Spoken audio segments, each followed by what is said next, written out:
connect all these to make the circuit looking like this. So let's start connecting all the components of the circuit. So I am connecting first the positive terminal of the cell with the left end of the meter bridge. Next I am going to connect the negative terminal of the cell with this part of the key. Then I'll connect the other end of the key with the other side end of the meter bridge. So now this connection has been done. This end of the meter bridge has been connected to the positive terminal of cell, negative is connected to the key, and key is connected to this end. So this portion is done. Now I am going to connect this resistance box with this end. ये जो दो open दिख रहे हैं आपको, इनके साथ correspondingly ने कनेक्ट कर दीजिए. So now you can see connection हमारा ये वाला कंप्लीट हो गया है. अब हम दूसरी साइड में जो ओपनिंग थी वहाँ पर हम इस वायर को लगाएंगे जिसकी हमें रेजिस्टेंस निकालनी है. तो चलिए वो लगा लेते हैं. तो आपकी ये वायर भी कनेक्ट हो गई है. लास्ट कनेक्शन हमारा बचता है अब ये वाला. इसमें हमने लगाना है गैल्वानोमीटर. ये पॉजिटिव टर्मिनल लग जाएगा, फिर नेगेटिव टर्मिनल से हमने लगाना है जॉकी. वो मैं जल्दी से लगा के आपको दिखाता हूँ. ये वाला पार्ट भी हमारा कनेक्ट हो गया है. की को ऑन करने से पहले एक बार आप दोबारा वेरीफाई कर लेते हैं कि हमारा सर्किट प्रॉपरली कनेक्टेड है या नहीं है. तो चलिए सर्किट डायग्राम के हिसाब से ही कनेक्शन को चेक करते हैं. तो ये हमारा मीटर ब्रिज का एक एंड जा रहा है सेल के पॉजिटिव टर्मिनल में, फिर नेगेटिव जा रहा है की में, और की जा रहा है मीटर ब्रिज के दूसरे एंड में. So let's see. ये है हमारा मीटर ब्रिज का एक एंड, फिर वो जा रहा है सेल के पॉजिटिव टर्मिनल में. दूसरा वाला एंड जा रहा है हमारा की के पास, की से दूसरा एंड जा रहा है हमारा मीटर ब्रिज के दूसरे एंड. तो ये कनेक्शन हमारा प्रॉपरली डन है. इसको देख लेते हैं. यहाँ रेजिस्टेंस बॉक्स लगा होना चाहिए. तो रेजिस्टेंस बॉक्स भी देखिए हमारा बिल्कुल कनेक्टेड है. फिर इस वाले सेंट्रल पॉइंट से हमारा गैल्वानोमीटर लगा होना चाहिए, वो भी देख लेते हैं. तो सेंट्रल पॉइंट से हमारा गैल्वानोमीटर भी लगा हुआ है. गैल्वानोमीटर का दूसरा एंड हमारा जॉकी के साथ लगा हुआ है. तो ये कनेक्शन भी डन.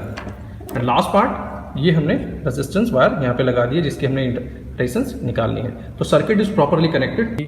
तो अब हम की को कनेक्ट कर देते हैं. की हमारी हो गई है कनेक्ट. सबसे पहला स्टेप बच्चों ध्यान रखिएगा, जॉकी को आपने लेफ्ट एंड पे रखना है और एक बार राइट एंड पे रखना है, और फिर देखना है कि गैल्वानोमीटर की डिफ्लेक्शन ऑपोजिट एंड में आनी चाहिए. और उस केस के लिए अभी फिलहाल आप रेजिस्टेंस की मैंने 2 ओम का रेजिस्टेंस निकाल रखा है. तो चलिए पहले चेक करते हैं. आप डिफ्लेक्शन पे देखिएगा. अभी मैंने जॉकी को रखा है लेफ्ट और डिफ्लेक्शन आई है राइट में. अब मैं जॉकी को रखने वाला हूँ right side of the meter bridge. तो देखिए डिफ्लेक्शन कहाँ आती है, लेफ्ट साइड में. तो पिछली बार राइट साइड में आ रही थी, अब लेफ्ट में आया है. इसका मतलब हमारा सर्किट प्रॉपरली कनेक्टेड है. तो चलिए अब रीडिंग लेना शुरू करते हैं. तो देख लेते हैं कि हमें ऑब्जर्वेशन टेबल में चाहिए क्या. तो हम यहाँ पे कोई एक वेरिएबल रेजिस्टेंस निकालेंगे रेजिस्टेंस बॉक्स में से, फिर लेंथ निकालेंगे जो नल पॉइंट की होगी. ये तो फिर आपकी कैलकुलेशन पार्ट हो गया है.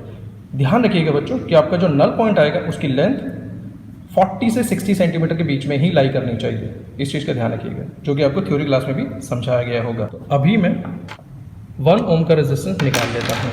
तो हमारी आर की वैल्यू हो गई है 1 ओम.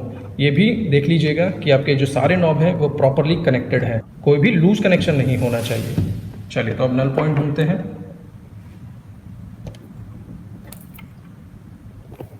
गैल्वानोमीटर को देखते रहिएगा. अभी डिफ्लेक्शन राइट में आ रही है, अभी लेफ्ट में है, तो इसका नल पॉइंट इसके बीच में होना चाहिए.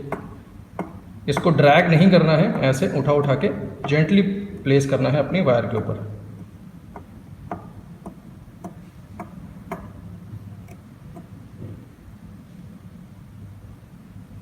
ये देखिए. अब आप ध्यान से देखो कि आपका नल पॉइंट 0 आ गया है. तो अब देखते हैं हमारी बैलेंसिंग लेंथ कितनी आई है. तो ये हमारी बैलेंसिंग लेंथ 51 आई है. तो मैं पहली रीडिंग लिख लेता हूँ. आर की वैल्यू हमने निकाली थी 1, एल की वैल्यू हमारी आई थी 51. तो 100 माइनस एल हो जाएगा इसी तरीके से 49. अब ये एस की कैलकुलेशन वो मैं आपके लिए कर लेता हूँ. इसी तरीके से आपने आर की डिफरेंट वैल्यूज़ लेनी है, फिर आपकी एल की भी डिफरेंट वैल्यू आएंगी. सिमिलरली 100 माइनस एल डिफरेंट आएगा, S1 S2 S3 भी डिफरेंट आएगा. वो मैं जल्दी से रीडिंग ले लेता हूँ और आपको फिर कंप्लीट ऑब्जर्वेशन टेबल दिखाता हूँ. सो बाय यूजिंग सेम स्टेप्स मैंने बाकी 2 रीडिंग भी ले लिए और आपके लिए कैलकुलेशन भी कर ली है. कैलकुलेशन में हमने सिर्फ इन तीनों रेजिस्टेंस का मीन ले लिया है, वो आ रहा है 1.03.